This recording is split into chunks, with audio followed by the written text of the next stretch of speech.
Hi, இன்னைக்கு நம்ம கீர்த்தி கிச்சனில் பிரியாணி மசாலா தான் பார்க்க போகிறோம். வாங்க பார்க்கலாம். அடுப்பில் ஒரு பாத்திரம் வச்சுட்டு பாத்திரம் நல்லா சூடாகட்டும். சூடானதும் 50 கிராம் பெருஞ்சீரகம் சேர்த்து கொஞ்சம் நல்லா சூடு வரணும். செவக்கெல்லாம் வறுக்க வேண்டாம்.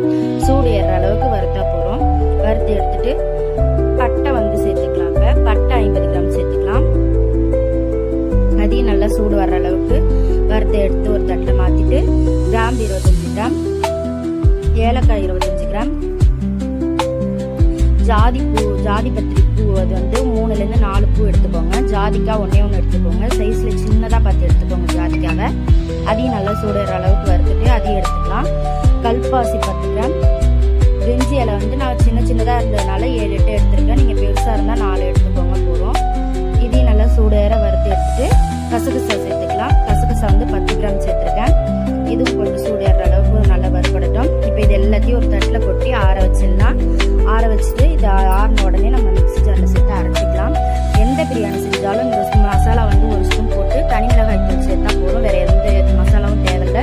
டேஸ்ட் அவ்வளோ சூப்பராக இருக்கும். ட்ரை பண்ணி பாருங்க. மிக்ஸி ஜாரில் சேர்த்துட்டு நல்லா நைஸாக அரைச்சி எடுத்துகிட்டு வந்துட்டேன். இது நல்லா ஒரு மூடி டைட்டான டப்பாவில் கொட்டி வச்சுக்கிட்டிங்கன்னா 4 மாதம் வரைக்கும் சூப்பராக இருக்கும். வாசனையும் போகாது. கண்டிப்பாக ட்ரை பண்ணி பாருங்கள். டேஸ்ட்டும் அவ்வளோ சூப்பராக இருக்கும். எந்த பிரியாணியாக இருந்தாலும் சேர்த்துக்கலாம். ட்ரை பண்ணி பார்த்துட்டு சொல்லுங்கள். தேங்க்யூ.